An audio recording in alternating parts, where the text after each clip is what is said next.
శ్రీమాత్రే నమః. కుంభరాశి వారికి మే నెల జాతక ఫలితాలు. అందరికీ నమస్కారం అండి. కుంభరాశి వారికి మే నెలలో ఎస్ అనే వ్యక్తి ద్వారా మీకు జరిగేది తెలిస్తే నిజంగా మీరు షాక్ అవుతారు. ఒంటరిగా కూర్చుని మరి ఈ వీడియోని అయితే చూడండి. వీడియోని మీరు ఎక్కడ కూడా స్కిప్ చేయొద్దు. ఎందుకంటే ఈ వీడియో మీకు కంట పడింది అంటే కనుక ఆ దుర్గమ్మ తల్లి ఆశీస్సులు అనేవి మీ చుట్టూ ఉన్నాయి కాబట్టి ఈ వీడియో మీకు కంటపడింది అని చెప్పి భావించి వీడియోని చివరి వరకు చూసే అసలు ఈ ఎస్ అనే అక్షరం ఉన్న వ్యక్తి ఎవరు? స్త్రీనా లేదంటే పురుషుడా? అసలు మీకు ఈ వ్యక్తి ద్వారా నష్టం జరగబోతుందా? లాభం జరగబోతుందా?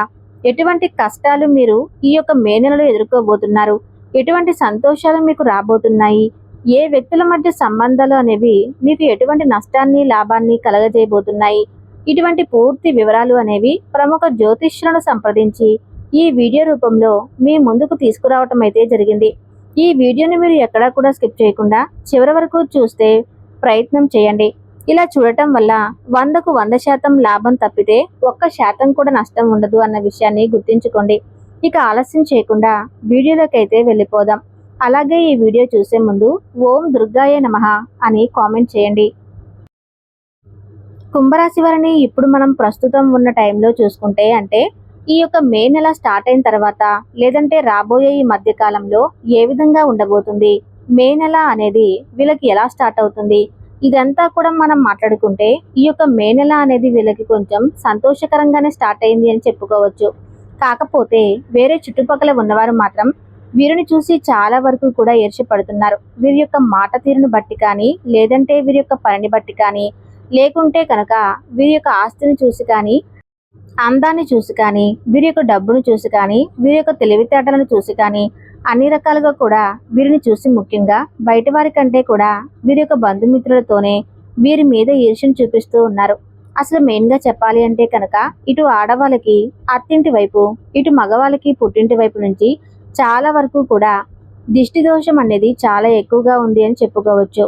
వీరి మీద ఎంత దిష్టి దోషాన్ని చూపిస్తున్నా మీరు ముందు మంచిగా మాట్లాడుతూ వెనుకమాల అనేక రకాలైన మాటలు లేనిపోని మాటలు చెప్పుకొని 4 గోడల మధ్య వీరిని ఒక శత్రువులాగా క్రియేట్ చేసి వీరికి వారికి ఒక మధ్యవర్తి ఎవరైతే ఉన్నారో వారు వీరి మీద ఇంకాస్త పితూలు చెప్పుకుంటూ అంటే చాడులు చెప్పుకుంటూ ఎక్కడికక్కడ మోసం చేయాలని చెప్పి తొక్కేయాలని చెప్పి చాలా రకాలుగా కుట్రలు పన్నుతున్నారని కూడా చెప్పుకోవచ్చు. ఏది ఏమైనప్పటికీ కుంభరాశి వారికి చాలా వరకు కూడా ఈ యొక్క ఇంటి బంధువులే అవసరాల కోసం మాత్రం వాడుకొని అవసరాలు తీరిపోయిన తర్వాత వీరిని పక్కకు నెట్టేయడం అనేది జరుగుతుంది. ఈ కుంభరాశి వారి యొక్క ఇంటెన్షన్లు ఒకటేనండి, అందరూ బాగుండాలి అని కోరుకుంటారు. అవతల వ్యక్తి వీరి మీద చెడు చూపిస్తున్నారని చెప్పి తెలిసినా వీరికి గొడవలు పెట్టాలని చెప్పి చూస్తున్నారని చెప్పినా వీరి యొక్క ఆలోచనలు అనేవి నెగిటివ్గా ఉన్నాయని చెప్పి తెలిసినా ఇలా ఏదేమైనప్పటికీ కూడా మనం మన పని వరకు చూసుకున్నాం, పక్కకు వచ్చేద్దాం అని చెప్పి ఈ యొక్క రాశి వాళ్ళు ఈ ఆలోచనతో ఉంటూ ఉంటారు. కుంభరాశి వారు నిజానికి వ్యక్తిగతంగా చాలా అంటే చాలా మంచివారు, చాలా తెలివైన వారు, చాలా చురుకైన వారు, చాలా చలాకీ కలిగిన వ్యక్తులు. కాకపోతే కొంత నరదిష్టి ఏదైతే ఉందో ఈ యొక్క నరదిష్టి వల్ల చాలా వరకు కూడా మీరు మానసికంగా శారీరకంగా కుంగిపోతున్నారు. అనేక రకాలైనటువంటి బంధువుల యొక్క మాటల వల్ల ఎంత ఆలోచించకూడదు అనుకున్నా కూడా వీరికి జరిగిపోయినటువంటి అవమానాలను ఆలోచించడం, వారి మాటల గురించి ఎక్కువగా ఓవర్ థింకింగ్ చేయటం వల్ల కొంచెం మానసికంగా డిస్టర్బ్ అయిపోతున్నారని కూడా చెప్పుకోవచ్చు. కుంభరాశి వారు ఒక విషయాన్ని గుర్తుంచుకోండి, ఇక్కడ ఈ భూమి మీద అందరూ కూడా నిమిత్త మాత్రులే. ఈ విషయం మీకు బాగా తెలుసు. మీకంటే ఎక్కువ తెలివిగా ఆలోచించేవారు ఉండవచ్చు, కానీ మీరు మాత్రం పిచ్చివాళ్ళు కాదు. ఎదుటి వ్యక్తి యొక్క మాట తీరును బట్టి, ఎదుటి వ్యక్తి యొక్క పర్సనాలిటీని బట్టి, ఎదుటి వ్యక్తి యొక్క నోట్లో నుంచి వచ్చే ఆ యొక్క మాటలను బట్టి వారు ఏ ఉద్దేశంతో మీతో మాట్లాడుతున్నారు, ఏం ఆశించి మాట్లాడుతున్నారో, ఏది వద్దు అనుకుని మీకు చెబుతున్నారో ఇలా ప్రతిదీ కూడా కనిపెట్టగలిగేటట్లు శక్తి మీకు ఉన్నాయి.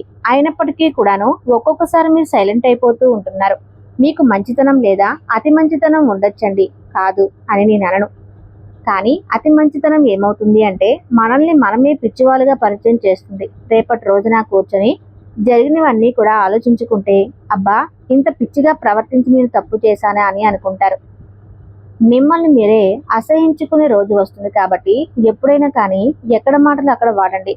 ఎక్కడ ఎదుటివారు మీకు కౌంటర్ వేస్తే వాళ్ళకు తిరిగి అక్కడే మళ్ళీ కౌంటర్ ఇచ్చే విధంగా ఉండాలి మీ యొక్క మాట తీరు. మిమ్మల్ని చూసి మీతో మాట్లాడడానికి, మిమ్మల్ని అలుసుగా మాట్లాడటానికి, మిమ్మల్ని చులకనగా మాట్లాడడానికి వారికి ఎటువంటి ధైర్యం అనేది ఉండకూడదు. ఆ విధంగా బుద్ధి చెప్పే విధంగా మీరు ఉండాలి.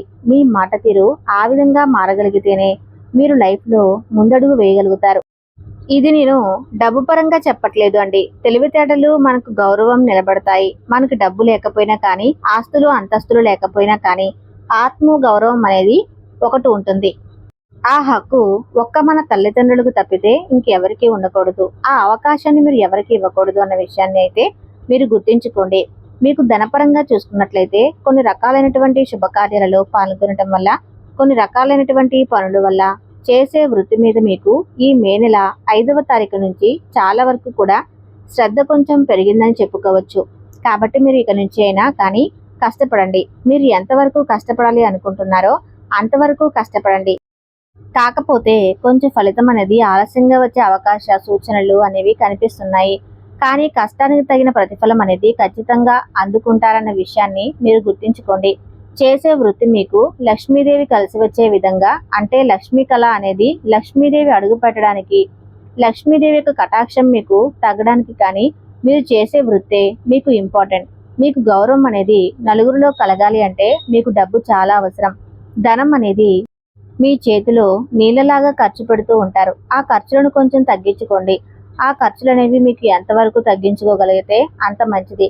మీకు ఉగాది తర్వాత నుంచి ఆదాయం తక్కువగా ఉంది, ఖర్చులు ఎక్కువగా ఉన్నాయని చెప్పి, ఇలా నాకు ఖర్చు ఎక్కువైపోతుందని చెప్పి మీరు అనుకొని ఖర్చు చేయొద్దు. ఆ ఖర్చులు తగ్గించుకోగలిగేటటువంటి ఆలోచన మీలో కలగాలి. ఇది ఎందుకు? ఇది లేకపోతే నేను సర్వే అవ్వలేనా? ఇది లేకపోతే నేను ముందడుగు వేయలేనా? ఇది లేకపోతే ఆ కాసేపు కొంచెం, ఆ గంట కోసం, ఒక నిమిషం కోసం, అర్ధగంట కోసం, నలుగురికి చూపించుకోవటం కోసం నాకు అవసరమా అని చెప్పి ఆ వ్యూలో ఉంటే, ఆ యొక్క చూపుతోటి మీరు ఆలోచించుకుంటే చాలా వరకు కూడా మీకు ఖర్చులు అనేవి కలిసి వచ్చే అవకాశం అనేది ఉంది. మీరు రోజుకి 100 రూపాయలు సంపాదించండి, లేకపోతే 10,000 సంపాదించండి. అందులో 20% అయితే ఖచ్చితంగా పొదుపుకైతే ఉపయోగించండి. మీకు ఈ రోజు చేసుకున్నటువంటి పొదుపు అనేది రేపటి రోజు మీకు చాలా చక్కగా ఉపయోగపడుతుంది. నలుగురు అనేవారు ఎవరైతే మిమ్మల్ని చీ అంటున్నారో, మిమ్మల్ని చాటుమాటుగా తిట్టుకుంటూ ఉన్నారో, మిమ్మల్ని అవహేళన చేస్తూ ఉన్నారో, మీ యొక్క మంచితనాన్ని అలుసుగా తీసుకుని మీ మీద కుట్రలు పన్నుతూ ఉన్నారో, ఎప్పుడైనా కానీ వారికి భగవంతుడు చూపిస్తారండి. ఒక్కటే మీకు ఆ యొక్క దుర్గమ్మ తల్లి చెబుతుంది, నా రూపంలో అని అనుకోండి. మీరు ఎవరి మాటలు పట్టించుకోవద్దు. ఎవరు ఏదైనా దాని గురించి కూడా ఆలోచించవద్దు. లైఫ్లో ఏం జరుగుతుందని కూడా ఆలోచించవద్దు. రేపటి గురించి కూడా మీరు ఆలోచించవద్దు. ప్రస్తుతం నేను ఏ అభివృద్ధి చేస్తున్నానో ఆ వ్యక్తికి న్యాయాన్ని కలిగిస్తున్నానా లేదా, దాని పట్ల నేను విశ్వాసంగా ఉన్నానా లేదా, నా ఆరోగ్యాన్ని నేను చూసుకుంటున్నానా లేదా, నేను టైంకి తింటున్నానా లేదా, బలమైన ఆహారాన్ని తీసుకుంటున్నానా లేదా, అది నా శరీరానికి ఎంతవరకు ఉపయోగపడుతుంది, నేను ఈరోజు సంతోషంగా గడిపానా, హాయిగా ప్రశాంతంగా నిద్రపోయానా, దీని గురించి మాత్రమే ఆలోచించండి. మీరు మీ వ్యక్తిగత విషయాలు, మీ ఆదాయ మార్గాలు, మీ సీక్రెట్స్ ఎవరితోనూ పంచుకోకండి. కుంభరాశి వారికి ఉన్న లక్షణమే అది. ప్రతి ఒక్కటి ఎదుటివారితో పంచుకుంటూ ఉంటారు. అది మీ జీవితానికి మంచిది కాదు. మిమ్మల్ని అలుసుగా చూస్తారు, చులకనగా భావిస్తారు. అలాగే కుంభరాశి వారు అతి ఆలోచన అనేది చేయవద్దు. ఎందుకు ఇన్నిసార్లు అంటున్నాను అంటే గనక, కుంభరాశి వారు ఓవర్ థింకింగ్ చేసేవారు అసలు ఈ భూమి మీద మరొక రాశి వారు ఉండరు. కుంభరాశి వారే ఎక్కువగా ఆలోచించి టెన్షన్ పడుతూ ఉంటారు. ఇంత ఓవర్ థింకింగ్ వల్ల మీకు వచ్చిన ఉపయోగాలు ఏంటి అంటే కనుక, 1 గ్యాస్ట్రిక్ ప్రాబ్లం, 2 మైగ్రేన్ తలనొప్పి, ఇక 3వది వచ్చేసరికి సరిగ్గా నిద్ర పట్టకపోవటం. మీరు ఏదైనా ఒక పని చేస్తే ఆ పని గురించి ఒక అర్ధ గంటలో మర్చిపోవటం, ఇటువంటివన్నీ కూడా సమస్యలు.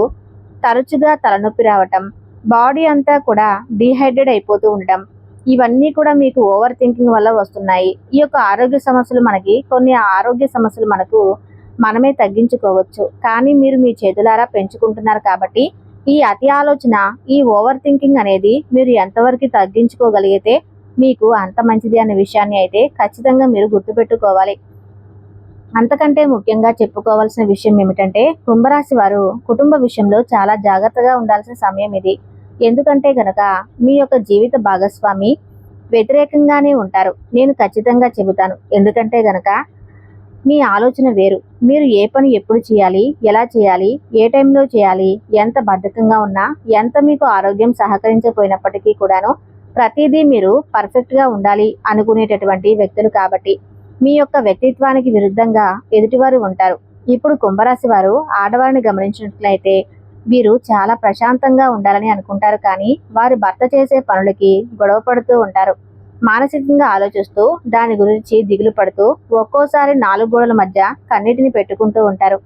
ఎందుకంటే ఎంత ఇదిగా ఆలోచించే వాళ్ళు నాకు దొరికారేంటి, ఒక రూపాయి మీద జాగ్రత్త లేని వారు దొరికారేంటి, ఇలా డ్రింకింగ్ హ్యాబిట్ ఉన్న వాళ్ళు దొరికారేంటి, ఇలా బయట వారి మాటలు నమ్మేవారు దొరికారేంటి అని చెప్పి ఇలా ఒక రకమైనటువంటి అసంతృప్తి అనేది వీరి యొక్క లైఫ్ పార్ట్నర్ వల్ల వీరికి ఉంటుంది. వీరి యొక్క అసంతృప్తి అనేది ఈ యొక్క జీవిత భాగస్వామి వల్ల ఉన్నది వాస్తవమే. అయినప్పటికీ కూడాను మీరు ఆలోచించడం వల్ల, మీరు ఎక్కువగా దాని గురించి కృంగిపోవటం వల్ల ఆరోగ్యం దెబ్బతింటుంది. ఎందుకంటే ఒక వ్యక్తికి మనం 100 మంచి మాటలు చెప్పినా 100 మాటల ద్వారా వారంతటికీ వాళ్ళు మారరు. నేను చేస్తుంది కరెక్ట్ కాదు, నేను తప్పు చేస్తున్నాను, ఈ అలవాట్లు మంచివి కాదు, ఈ స్నేహాలు మంచివి కాదు అని చెప్పి వారికి వారు తెలుసుకున్నప్పుడు తప్పితే తప్ప మీరు వారితో గొడవ పెట్టుకున్నా, మీరు మంచితనంగా చెప్పినా, లేదంటే వేరే వారి చేత చెప్పించినా, అలిగినా, తిట్టినా, కోప్పడినా, ఇలా ఏది చేసినా కూడా వాళ్ళు మారరు అన్న విషయాన్ని అయితే మీరు 100% గుర్తించుకోండి. మీకు అన్నిటికంటే ముఖ్యంగా కుంభరాశి వారు తెలుసుకోవాల్సిన మరొక విషయం ఏంటి అంటే గనక ప్రతిదీ కూడా లైట్ తీసుకోండి. ఈ మాటను ఎందుకు అంటున్నాను అంటే, అయిన వారిలోనే మోసం చేసేవారు, అయిన వారిలోనే నమ్మక ద్రోహం చేసేవారు, అయిన వారిలోనే మిమ్మల్ని వాడుకొని వదిలేసే వాళ్ళు ఉంటారు. ఇదంతా కూడా చేస్తున్నప్పుడు మీ సొంత వ్యక్తులు ఎవరైతే ఉన్నారో వారు వద్దు, చేయకు, మాట్లాడకు, మిమ్మల్ని అవసరాలకు మాత్రమే వాడుకొని వదిలేసే వాళ్ళు ఉన్నారు. మీరు పిచ్చివాళ్ళు అయిపోతున్నారు, అవతలి వారి చేతుల్లో రాయిలాగా మారిపోతున్నారు. ఇదంతా వద్దు అని చెప్పి ఎంత అంటున్నా కూడా వారి మాటలకు, అటువారి మాటలకు ఎటు ఏం చేయాలో అర్థం కాక ఒక సందిగ్ధంలో నిలిచిపోతున్నారు. ఎప్పుడైనా సరే ఒక మంచి, ఒక చెడు ఏంటి అని చెప్పి మీరు తీసుకున్నటువంటి నిర్ణయం గురించి మీరు 10 సార్లు ఆలోచించుకుంటారు. మీ యొక్క ఆలోచన గురించి ఎదుటి వ్యక్తితోటి పంచుకుంటారు. వారు ఇచ్చే సలహాలు ఏంటి అని చెప్పి మీరు ఒక్కసారి వింటారు. ఏది కూడా మీరు తొందరపడి నిర్ణయం తీసుకోరు. ఆ పని మీరు చేసేశారు. చేసిన తర్వాత ఎంత ఆలోచించినా దానికి ఎదుటి వ్యక్తి వారి యొక్క సలహాలు మీరు తీసుకున్నా, దానికి మీరు చేసిన పనికి అన్నిటికీ కూడా 100% కరెక్ట్ అని చెప్పి ఏదైనా కానివ్వండి, చిన్నదైనా పెద్దదైనా 100% కరెక్ట్ అని చెప్పి దీని తర్వాత ఆ పని పూర్తయిన తర్వాత అయిపోయిన పని గురించి ఆలోచించడం ఎంతవరకు కరెక్టు ఒక్కసారి ఆలోచించండి. అలా అయిపోయిన దాని గురించి కూడా ఆలోచించి మీరు బాధపడుతూ ఉంటారు. ఇది మీరు చాలా వరకు కూడా మీరు చేస్తున్నటువంటి మరొక తప్పు. ఈ విషయంలో మాత్రం మీరు చాలా వరకు కూడా మారాలి అన్న విషయాన్ని గుర్తుంచుకోండి. వైద్య రంగంలో ఉన్న వారికి కానీ బాగా అనుకూలంగానే ఉంటుంది. ఎటువంటి ఇబ్బందులు కూడా ఉండవు. అలాగే కంటికి సంబంధించిన సమస్యలు లేదా స్వల్ప తలనొప్పి రావచ్చు. విశ్రాంతి మీకు చాలా అవసరం. ఖర్చులు పెరగవచ్చు. ముందే ప్రణాళిక వేసుకోవటం మంచిది. ఇలా ఓవరాల్గా చూసుకుంటే కుంభరాశి వారికి ఎటువంటి ప్రాబ్లమ్స్ ఉండవు అని చెప్పి చెప్తాను. కానీ ప్రాబ్లమ్స్ వచ్చినా కూడా వాటిని వదిలేస్తే కనుక అవి మీకు హాని చేయవని మాత్రం చెబుతాను. ఇక దైవ దర్శనం చేసుకోండి. నిత్యం ఇంట్లో దీపారాధన చేసుకోండి. రాత్రి పడుకునేటప్పుడు ప్రతిరోజు కూడా రాళ్ళ ఉప్పుతోటి దిష్టి తీసివేసుకుంటూ ఉండండి. ఎవరి మాటలు కూడా గుడ్డిగా నమ్మవద్దు. నలుగురు వ్యక్తుల మధ్య తలదూర్చి నేను ఉన్నాను అని చెప్పి ఉచిత సలహాలు ఇచ్చే ప్రయత్నం మాత్రం చేయకండి. ఎవరితో ఎంతవరకు మాట్లాడాలో, ఎంతవరకు వారికి విలువ ఇవ్వాలో, ఎంతవరకు వారి తోటి మనం నడుచుకోవాలో, ఎంతవరకు వారి మీద దృష్టిని పెట్టాలో అంతవరకే ఉండండి. అతి అనేది అన్ని విషయాల్లో మంచిది కాదు అనే విషయాన్ని తప్పకుండా గుర్తించండి. విలువ లేని చోట దగ్గరకు వెళ్ళొద్దు. విలువ లేని చోట దగ్గర మాట్లాడొద్దు. విలువ ఇవ్వని చోట విలువ ఇవ్వని వ్యక్తులను కూడా దూరంగా ఉంచేసేయండి. ఇవన్నీ తెలుసుకుంటే చాలా వరకు కూడా రాబోయే 4 రోజులు మీకు అద్భుతంగా ఉంటుంది. ఎటువంటి సమస్యలు ఉండవు. హ్యాపీగా ఉంటుంది. ఇంట్లో దీపారాధన చేసుకోవటం మాత్రం అస్సలు మర్చిపోవద్దు. దీనివల్ల నెగిటివిటీ అనేది కూడా చాలా వరకు వెళ్ళిపోతుంది. శని ప్రభావం మీకు ఎక్కువగా ఉన్నందున ఈ నెలలో ప్రతి శనివారం హనుమాన్ చాలీసా పఠించడం, శివాలయ దర్శనం చేయటం, శనిదేవునికి తైలాభిషేకం చేయటం మాత్రం అస్సలు మర్చిపోకండి. ఇలా చేయటం వల్ల మానసిక ప్రశాంతత లభిస్తుంది. ఇదండి ఈ యొక్క కుంభరాశి వారి యొక్క గురించి క్లియర్గా ఇన్ఫర్మేషన్ అయితే చెప్పాను. మీకు అర్థమైంది అని అనుకుంటున్నాను. కుంభరాశి వారికి ఈ వీడియో నచ్చితే తప్పకుండా లైక్ చేసి సబ్స్క్రైబ్ చేయండి. మీ అభిప్రాయాన్ని కామెంట్ రూపంలో మాకు తెలియచేయండి. ధన్యవాదాలు.